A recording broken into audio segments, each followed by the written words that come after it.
Bonjour à tous. Aujourd'hui, nouvelle vidéo, c'est la vidéo du swap. Après avoir fini la préparation de l'intérieur de la voiture, ça va être l'étape de remettre le moteur du coup dans la E46. Du coup, son nouveau moteur, il est juste là.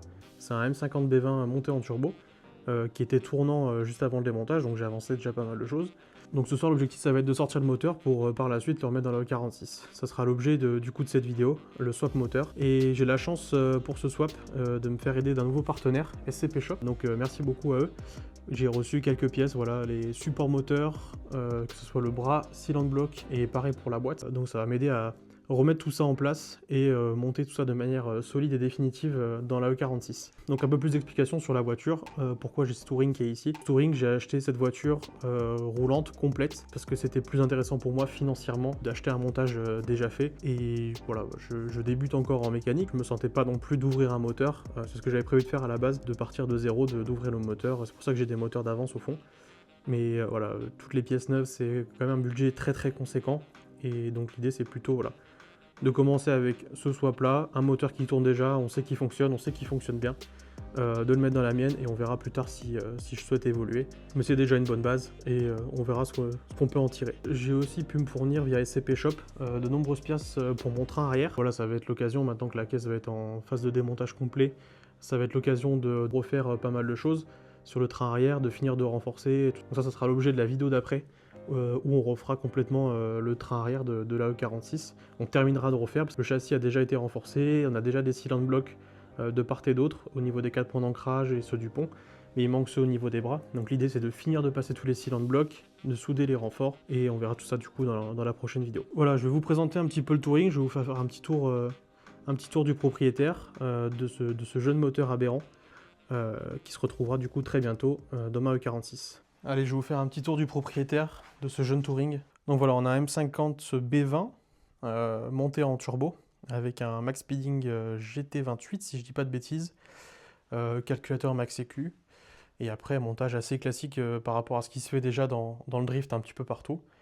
Tout ce qui va bien, donc on va voir que j'ai déjà bien attaqué le démontage, j'ai pas filmé pour gagner un peu de temps. Donc du coup j'ai récupéré le faisceau, j'ai récupéré le moteur, la boîte et l'arbre de transmission pour que j'ai tout ce dont je vais avoir besoin pour remonter dans la mienne. J'ai aussi récupéré là une petite partie du faisceau. Donc voilà. Normalement, la coque est déjà vendue au moment où je tourne la vidéo. Le futur propriétaire viendra la chercher la semaine prochaine. S'il y a des gens qui regardent un petit peu YouTube, vous l'avez sûrement déjà vu sur d'autres chaînes YouTube, notamment celle-ci.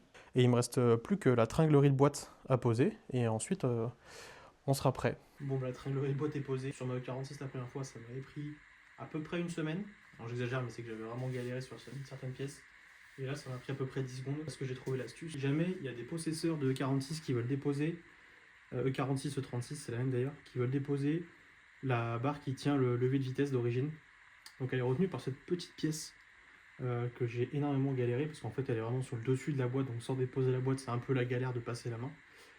Donc si jamais vous voulez enlever ça, en fait il faut arriver à l'intérieur, cette partie, donc la boîte est comme ça, il faut arriver à tirer ici à l'intérieur de la boîte et basculer ça pour pouvoir ensuite l'extraire. La galère. La technique que j'ai trouvée, c'est d'utiliser un petit outil comme ça. Donc je trouvais ça en magasin de bricolage. Et en fait, une fois que vous arrivez sous votre boîte comme ça, vous pouvez glisser ici l'outil, le faire passer comme ça par en dessous, le faire basculer pour que ça décale, et ensuite vous pouvez basculer et tirer, et ça sort vraiment en 10 secondes. Voilà, j'ai mis beaucoup de temps à trouver ça, donc si ça peut servir à quelqu'un, tant mieux. Bon, bah maintenant, on est quasi prêt à sortir. Il reste les vis de la boîte et les vis du moteur à défaire avant que ça sorte. Et on sera pas mal, donc je vais finir de préparer ça. Et puis ensuite, j'attends mon acolyte Teddy, et puis on va sortir le moteur. Le Teddy officiel est arrivé. Bonjour! On va pouvoir attaquer de sortir le moteur. Je vais pas faire une vidéo d'1 heure, hein, donc on va mettre ça en accéléré. Allez, c'est parti!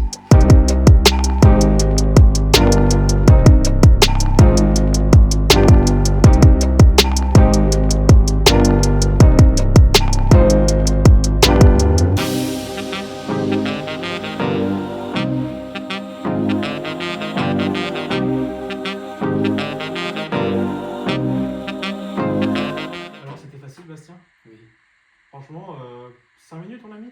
Ouais, à peu près. 10 peut-être avec le temps de se mettre en place, tout ça quoi. De trouver les bons outils, ouais. Ouais, on a mis du temps en fait à trouver ce qu'on s'avance. Bon, ça y est, le moteur est dehors. J'aurais moins chié dans le 46 que dans le 36. Je sais pas pourquoi. Le carter passait vachement mieux. Dans le 46, là, on a dû démonter la crémaillère. Donc maintenant, on va remonter les quelques éléments qui manquent sur le Touring pour son futur propriétaire, qui devrait venir du coup mardi. Donc voilà, on va s'atteler à ça et puis ça sera pas mal pour aujourd'hui.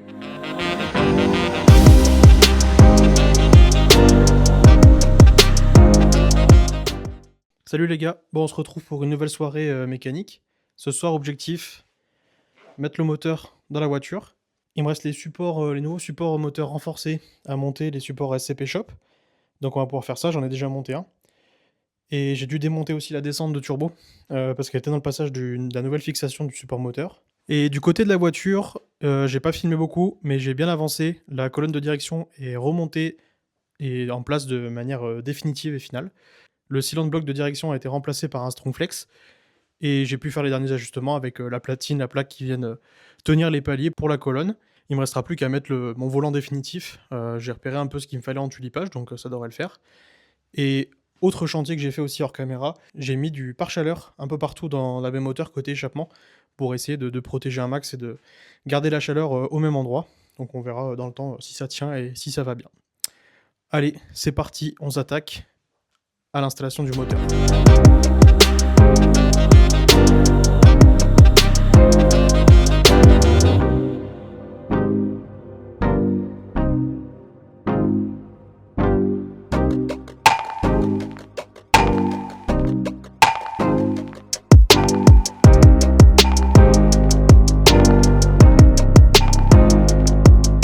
Ça y est, bon ben on se retrouve à peu près un petit peu moins de 2 heures après. C'était bien sport. La partie qui m'a posé le plus problème en fait, c'est les supports moteurs.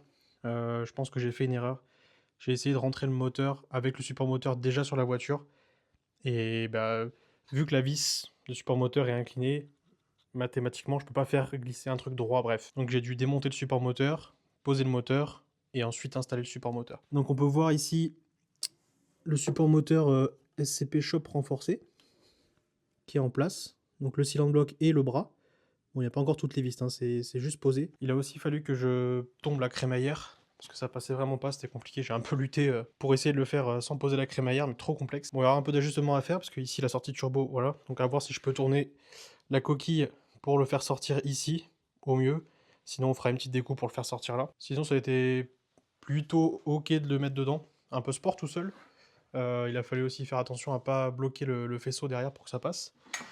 Mais voilà, là-dessus, il y a tout le faisceau qui est tout repéré ici. La boîte est aussi posée sur un support de boîte temporaire, on va dire, il faut encore que je le change. Donc j'ai remis mon support d'origine au 46. Je vais juste récupérer les deux petits cylindres blocs renforcés. Puis voilà, puis ça va être le prochain nerf de la guerre, les arts de transmission. Voir lequel je monte. Donc ça c'est le E36, E46 d'origine que j'avais. Et ça c'est un E46 330. Donc on voit ici à la tulipe au niveau du pont qu'on est en 6 trous VS en 4 trous de l'autre côté. Donc à voir si je peux faire un micmac. Le mieux ça serait que j'arrive à remettre le mien d'origine comme ça et tout va bien, mais la boîte était 2 cm plus longue que la boîte que j'avais, donc il va peut-être falloir jouer, mais ici j'ai quand même un réglage à ce niveau-là avec une bague sur laquelle je peux jouer un petit peu sur la longueur. Donc si ça va, ça sera top. Mais bon, je suis moyen confiant, mais on verra ça plus tard. Voilà, la fin pour ce soir, le moteur est dedans, il est posé. Bon, il reste tout à serrer encore, finir d'ajuster, de fixer un peu plus définitivement, mais une grosse étape de fait. Je suis super content, je suis super soulagé que ça soit fait. C'était pas trop compliqué tout seul. Ça s'est bien fait franchement. On a aussi de ce côté-là le support moteur SCP Shop. Alors pareil, là, tout passe au poil de cul. Avec support moteur SCP Shop pareil. Et là, ma durée de descente de turbo qui passe, on peut voir ici, c'est pas très net, mais ça passe juste. Et donc il faudra que je refasse ma descente ici adaptée avec le nouveau support moteur. Bonsoir, on est dimanche de novembre. Le moteur est dedans, comme vous venez de voir. J'ai fait ça il y a quelques jours. Le moteur est dedans, bonne chose de faite, c'est cool.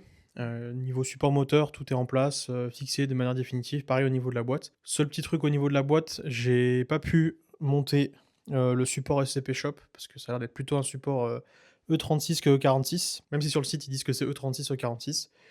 Donc ça j'en discuterai directement avec eux pour voir ce qu'on peut faire. Objectif du jour, essayer de mettre en place l'art de transmission. Voir à quel point c'est la galère, voir à quel point je suis dans la merde. Et si je suis pas dans la merde, tant mieux. Si je le suis, tant pis. Donc le scénario parfait, c'est que mon arbre d'origine monte directement, ce qui a peu de chance d'être le cas vu qu'il y a 2 cm de différence au niveau de la longueur de la boîte. Mais j'ai quand même de quoi ajuster la longueur au niveau de mon arbre. On va voir tout ça. J'y crois pas trop, mais on va essayer. Bon, comme prévu, c'est la galère, évidemment. Nous avons ici mon ancienne boîte, qui est la boîte de 323i d'origine E46. Cette boîte est 2 cm plus courte que la boîte que j'ai montée, qu'il y avait déjà sur le moteur. Mon arbre est 2 cm trop long. Donc je voulais essayer de démonter, swapper les tulipes de boîte, de sortie de boîte, pour voir si je pouvais rattraper la longueur.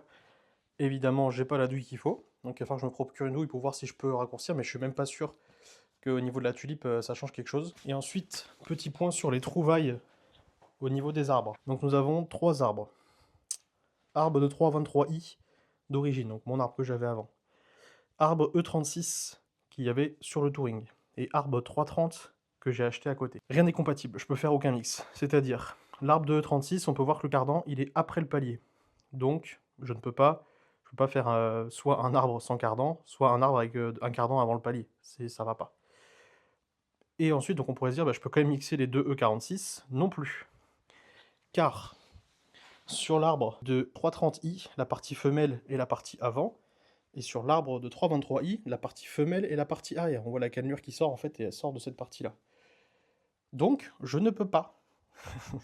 je ne peux pas. Donc, un peu bloqué pour l'instant. Je vais essayer de prendre des mesures, voir, continuer de chercher. Mais ça sent pas très bon, ouais. Ça sent pas bon l'affaire.